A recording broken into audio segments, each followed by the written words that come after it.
ಶ್ರೀಕೃಷ್ಣಾಯ ನಮಃ. ವಸುದೇವಸುತಂ ದೇವಂ ಕಂಸಚಾಣೂರಮರ್ದನಂ ದೇವಕೀ ಪರಮಾನಂದಂ ಕೃಷ್ಣಂ ವಂದೇ ಜಗದ್ಗುರುಂ. ಬ್ರಹ್ಮಸ್ಥಾನ ಸರೋಜ ಮಧ್ಯವಿಲಸಚ್ಛೀತಾಂಶು ಪೀಠಸ್ಥಿತಂ ಸ್ಫೂರ್ಜತ್ಸೂರ್ಯರುಚಿಂ ವರಾಭಯಕರಂ ಕರ್ಪೂರಕುಂದೋಜ್ವಲಂ ಶ್ವೇತಸೃಗ್ವಸನಾನುಲೇಪನಯುತಂ ವಿದ್ಯುದ್ರುಚಾ ಕಾಂತಯ ಸಂಶ್ಲಿಷ್ಟಾರ್ಧತನುಂ ಪ್ರಸನ್ನವದನಂ ವಂದೇ ಗುರುಂ ಸಾದರಂ. ಶ್ರೀ ಗುರುಭ್ಯೋ ನಮಃ. ಲಂಬೋದರಂ ಪರಮಸುಂದರಮೇಕದಂತಂ ರಕ್ತಾಂಬರಂ ತ್ರಿನಯನಂ ಪರಮಂ ಪವಿತ್ರಂ ಉದ್ಯದ್ದಿವಾಕರಕರೋಜ್ವಲಕಾಯಕಾಂತಂ ವಿಘ್ನೇಶ್ವರಂ ಸಕಲವಿಘ್ನಹರಂ ನಮಾಮಿ.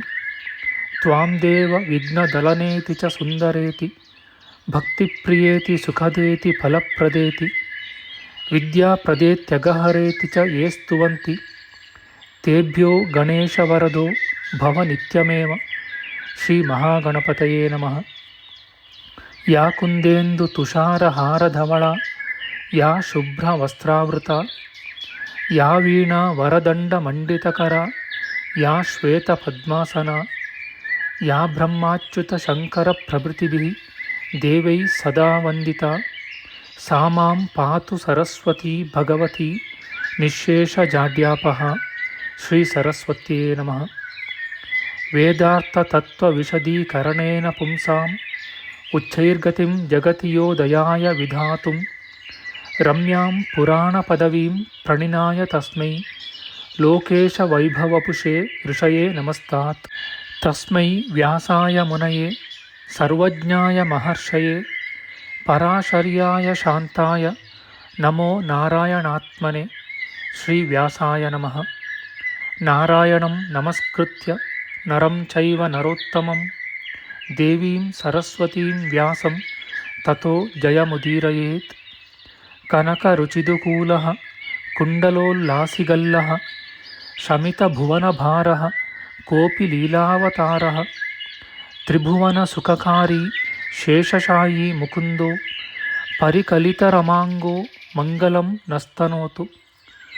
ನಮಾಮಿ ಗೋವಿಂದ ಪದಾರವಿಂದಂ ಸದೇಂದಿರಾನಂದನಮುತ್ತಮಾಡ್ಯಂ ಜಗಜ್ಜನಾನಾಂ ಹೃದಯ ಸನ್ನಿವಿಷ್ಟಂ ಮಹಾಜನೈಕಾಯನಮುತ್ತಮೋತ್ತಮಂ. ನಮಸ್ತೆ ಚಕ್ರಹಸ್ತಾಯ ಶಾರ್ङ्ಗಹಸ್ತಾಯ ತೇ ನಮಃ.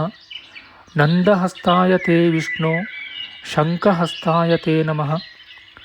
ಓಂ ನಮೋ ವಾಸುದೇವಾಯ ನಮಃ ಸಂಕರ್ಷಣಾಯ ಚ ಪ್ರದ್ಯುಮ್ನಾಯ ನಮಸ್ತುಭ್ಯಂ ಅನಿರುದ್ಧಾಯ ತೇ ನಮಃ.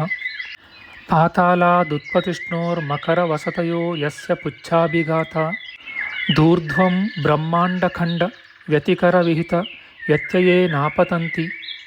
ವಿಷ್ಣೋರ್ಮತ್ಸ್ಯಾವತಾರೇ ಸಕಲವಸುಮತಿ ಮಂಡಲಂ ವ್ಯಶ್ನುವಾನಃ ತಸ್ಯಾಸ್ಯೋದೀರಿತಾನಾಂ ಧ್ವನಿರಪಹರತಾದಶ್ರಿಯಂ ವ ಶ್ರುತೀನಾಂ. ಶ್ರೀ ಮತ್ಸ್ಯರೂಪಿ ಪರಮಾತ್ಮನೇ ನಮಃ. ಪ್ರಿಯ ಬಾಂಧವರೇ, ನಮ್ಮ ಈ ಶ್ರೀ ಲಾಲೀಕೃಷ್ಣ ಚಾನಲ್ಗೆ ಸ್ವಾಗತ. ಇಂದಿನ ವಿಡಿಯೋದಲ್ಲಿ ನಾವು ಶ್ರೀ ಮತ್ಸ್ಯ ಮಹಾಪುರಾಣದ 59ನೆಯ ಅಧ್ಯಾಯವಾದ ವೃಕ್ಷೋತ್ಸವ ವಿಧಿ, ತೋಪುಗಳನ್ನು ಸ್ಥಾಪಿಸುವಾಗ ಆಚರಿಸಬೇಕಾದ ವಿಧಾನದ ವಿಚಾರ ಮಾಡೋಣ. ಶ್ರೀಕೃಷ್ಣಾಯ ನಮಃ.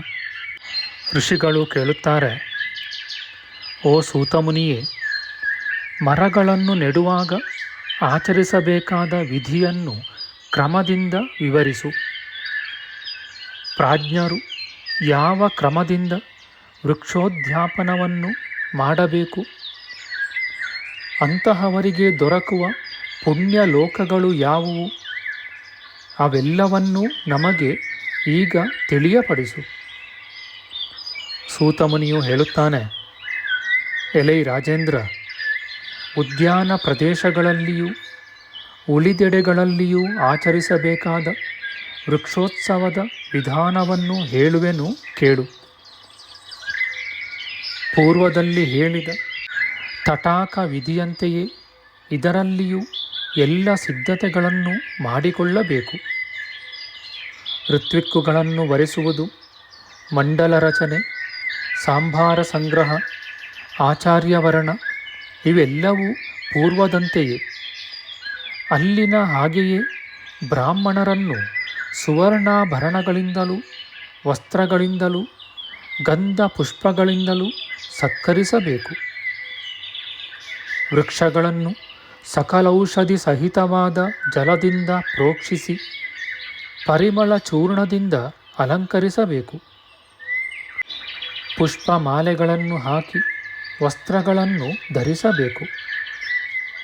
ಎಲ್ಲ ಗಿಡಗಳಿಗೂ ಚಿನ್ನದ ಸೂಜಿಯಿಂದ ಕಿವಿಯನ್ನು ಚುಚ್ಚಿ ಚಿನ್ನದ ಸಲಾಕೆಯಿಂದ ಕಾಡಿಗೆಯನ್ನು ಹಚ್ಚಬೇಕು. ಬಂಗಾರದಿಂದ 7 ಹಣ್ಣುಗಳನ್ನು ಮಾಡಿಸಿ ಎಲ್ಲ ವೃಕ್ಷಗಳಿಗೂ ಬೇರೆ ಬೇರೆಯಾಗಿ ಅವುಗಳನ್ನು ವೇದಿಕೆಯಲ್ಲಿ ಧಾನ್ಯದ ಮೇಲೆ ಇರಿಸಿ ಗಂಧ ಪುಷ್ಪಾದಿಗಳಿಂದ ಸಂಸ್ಕರಿಸಬೇಕು. ರಾಜ, ಈ ವಿಧಿಯಲ್ಲಿ ಗುಗ್ಗುಲವು ಶ್ರೇಷ್ಠವಾದ ಧೂಪವೆನಿಸುವುದು. ಧಾನ್ಯದ ಮೇಲೆ ತಾಮ್ರದ ಕುಂಭಗಳನ್ನಿರಿಸಿ ಗಂಧ ಪುಷ್ಪ ವಸ್ತ್ರಾದಿಗಳಿಂದ ಅಲಂಕರಿಸಿ ಹಿರಣ್ಯ ಸಹಿತವಾಗಿ ಎಲ್ಲ ವೃಕ್ಷಗಳ ಸಮೀಪದಲ್ಲೂ ಸ್ಥಾಪಿಸಬೇಕು. ಬಲಿಗಾಗಿ ಸಿದ್ಧ ಮಾಡಿರುವ ಅನ್ನವನ್ನು ನಿವೇದನ ಮಾಡಬೇಕು. ಲೋಕಪಾಲಕರಾದ ಇಂದ್ರಾದಿಗಳಿಗೂ ವಿಶೇಷವಾಗಿ ವನಸ್ಪತಿಗಳಿಗೂ ವಿಧಿಜ್ಞರಾದ ಬ್ರಾಹ್ಮಣರು ಹೋಮವನ್ನು ಮಾಡಬೇಕು. ಬಳಿಕ ಬಿಳಿಯ ಬಟ್ಟೆಯನ್ನು ಹೊದಿಸಿ ಚಿನ್ನದ ಒಡವೆಗಳನ್ನು ತೊಡಿಸಿ ಕೊಂಬುಗಳಿಗೆ ಹೊಂದೊಡವುಗಳನ್ನಿಟ್ಟು ಅಲಂಕರಿಸಿದ ಹಸುವನ್ನು ಹಾಲು ಕರೆಯುವ ಕಂಚಿನ ಪಾತ್ರೆಯ ಸಹಿತವಾಗಿ ಮರಗಳ ನಡುವೆ ಉತ್ತರಾಭಿಮುಖವಾಗಿ ಬಿಡಬೇಕು. ಅನಂತರ ಬ್ರಾಹ್ಮಣೋತ್ತಮನು ಮಂಗಲ ವಾದ್ಯಗಳು ಮೊಳಗುತ್ತಿರಲು ಅಭಿಷೇಕ ಮಂತ್ರದಿಂದಲೂ ಋಗ್ವೇದ, ಯಜುರ್ವೇದ ಮತ್ತು ಸಾಮವೇದಗಳ ಮಂತ್ರಗಳಿಂದಲೂ ವರುಣ ಮಂತ್ರದಿಂದಲೂ ಆ ಕುಂಭಗಳ ನೀರಿನಿಂದಲೇ ಸ್ನಾನ ಮಾಡಬೇಕು. ಯಜಮಾನನು ಸ್ನಾನ ಮಾಡಿ ಶುಭ್ರ ವಸ್ತ್ರವನ್ನು ಧರಿಸಿ ಶಾಂತಚಿತ್ತನಾಗಿ ಹಸುಗಳಿಂದಲೂ ಸಕಲ ವಿಭವಗಳಿಂದಲೂ ಋತ್ವಿಜರೆಲ್ಲರನ್ನೂ ತಟಾಕ ವಿಧಿಯಲ್ಲಿ ಹೇಳಿದಂತೆಯೇ ಸತ್ಕರಿಸಬೇಕು. ಚಿನ್ನದ ಉಡಿದಾರ, ಬಳೆ, ಉಂಗುರ, ಪವಿತ್ರ ವಸ್ತ್ರ, ಹಾಸಿಗೆ, ಪಾದರಕ್ಷೆ ಮತ್ತು ಗೃಹಕೃತ್ಯಕ್ಕೆ ಬೇಕಾದ ಮಿಕ್ಕ ಸಾಮಾನು ಇವೆಲ್ಲವನ್ನೂ ದಾನ ಮಾಡಬೇಕು.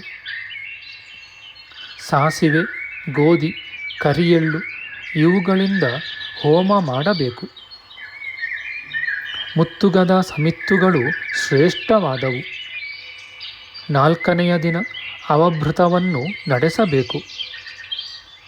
ಆಗಲೂ ಸಹ ಶಕ್ತ್ಯಾನುಸಾರವಾಗಿ ದಕ್ಷಿಣೆಯನ್ನು ಕೊಡಬೇಕು. ತನಗೆ ತುಂಬ ಪ್ರಿಯವಾದ ವಸ್ತುವೇನಿದೆಯೋ ಅದು ಸ್ವಲ್ಪವೇ ಇರಲಿ ಮತ್ಸರರಹಿತನಾಗಿ ಅದನ್ನು ದಾನ ಮಾಡಬೇಕು. ಆಚಾರ್ಯನಿಗೆ ಉಳಿದವರಿಗಿಂತ ದ್ವಿಗುಣವಾಗಿ ಕೊಟ್ಟು ಬೀಳ್ಕೊಡಬೇಕು. ಈ ಕ್ರಮದಿಂದ ವೃಕ್ಷೋತ್ಸವವನ್ನು ಮಾಡುವ ವಿದ್ವಾಂಸನ ಮನೋರಥಗಳೆಲ್ಲವೂ ಪೂರ್ಣವಾಗುವವು. ಅವನಿಗೆ ಅಕ್ಷಯ ಫಲವು ಲಭಿಸುವುದು. ಓ ರಾಜೇಂದ್ರ, ಯಾವನು ಕೊನೆಗೆ ಒಂದು ಮರವನ್ನಾದರೂ ನೆಡುವನೋ ಅಂತಹವನೂ ಕೂಡ 30,000 ಇಂದ್ರರು ಆಧಿಪತ್ಯ ನಡೆಸುವಷ್ಟು ಕಾಲ ಸ್ವರ್ಗದಲ್ಲಿ ವಾಸಿಸುವನು. ಹಿಂದಿದ್ದ ಮತ್ತು ಮುಂದೆ ಹುಟ್ಟುವ ತನ್ನ ವಂಶೀಯರನ್ನು ಆತನು ಉದ್ಧರಿಸುವನು. ಅವರು ಮರಗಳಂತೆ ಸ್ಥಿರರೂ ದೃಢರೂ ಆಗುವರು. ಆ ಯಜಮಾನನು ಪುನರ್ಜನ್ಮವಿಲ್ಲದಂತಹ ಅತಿ ಶ್ರೇಷ್ಠವಾದ ಸಿದ್ಧಿಯನ್ನು ಪಡೆಯುವನು. ಈ ವೃಕ್ಷೋತ್ಸವದ ವಿಧಿಯನ್ನು ನಿತ್ಯವೂ ಕೇಳಲಿ ಇಲ್ಲವೇ ಇತರರಿಗೆ ಹೇಳಲಿ ಅಂತಹ ಮನುಜನೂ ಕೂಡ ದೇವತೆಗಳಿಂದ ಪೂಜಿತನಾಗಿ ಬ್ರಹ್ಮಲೋಕದಲ್ಲಿ ಮಾನ್ಯನಾಗುವನು. ಇತಿ ಶ್ರೀ ಮಾತ್ಸ್ಯೆ ಮಹಾಪುರಾಣೆ ವೃಕ್ಷೋತ್ಸವೋ ನಾಮ 59ತಮೋಧ್ಯಾಯಃ. ಶ್ರೀಕೃಷ್ಣಾರ್ಪಣಮಸ್ತು. ನಮ್ಮ ಮುಂದಿನ ವಿಡಿಯೋದಲ್ಲಿ ನಾವು ಶ್ರೀ ಮತ್ಸ್ಯ ಮಹಾಪುರಾಣದ 60ನೆಯ ಅಧ್ಯಾಯವಾದ ಸೌಭಾಗ್ಯ ಶಯನ ವೃತ 8 ಬಗೆಯ ಸೌಭಾಗ್ಯ ವಸ್ತುಗಳು ಮತ್ತು ಅವುಗಳ ಉತ್ಪತ್ತಿಯ ವಿಚಾರ ಮಾಡೋಣ. ಆಧ್ಯಾತ್ಮಿಕ ಚರ್ಚೆ ಮತ್ತು ವಿಚಾರ ವಿನಿಮಯಕ್ಕಾಗಿ ಶುರು ಮಾಡಿದ ಈ ಚಾನೆಲ್ನಲ್ಲಿ ನಾವು ಅಪ್ಲೋಡ್ ಮಾಡುವ ಎಲ್ಲ ವಿಡಿಯೋಗಳನ್ನು ಸಂಪೂರ್ಣವಾಗಿ ನೋಡಿ ನಿಮ್ಮ ಸಲಹೆಗಳನ್ನು ಕಮೆಂಟ್ ಬಾಕ್ಸ್ನಲ್ಲಿ ಬರೆಯಿರಿ. ದಯವಿಟ್ಟು ಈ ಚಾನಲ್ಗೆ ಸಬ್ಸ್ಕ್ರೈಬ್ ಮಾಡಿ ಹಾಗೂ ಬೆಲ್ ಬಟನ್ ಒತ್ತಿ ನಾವು ಹಾಕುವ ಎಲ್ಲ ವಿಡಿಯೋಗಳನ್ನು ನೋಡಿ ಪ್ರೋತ್ಸಾಹಿಸಿ. ಕೃಷ್ಣಂ ನಾರಾಯಣಂ ವಂದೇ ಕೃಷ್ಣಂ ವಂದೇ ವ್ರಜಪ್ರಿಯಂ ಕೃಷ್ಣಂ ದ್ವೈಪಾಯನಂ ವಂದೇ ಕೃಷ್ಣಂ ವಂದೇ ಪ್ರಿತಾಸುತಂ. ಶ್ರೀಕೃಷ್ಣಾಯ ನಮಃ.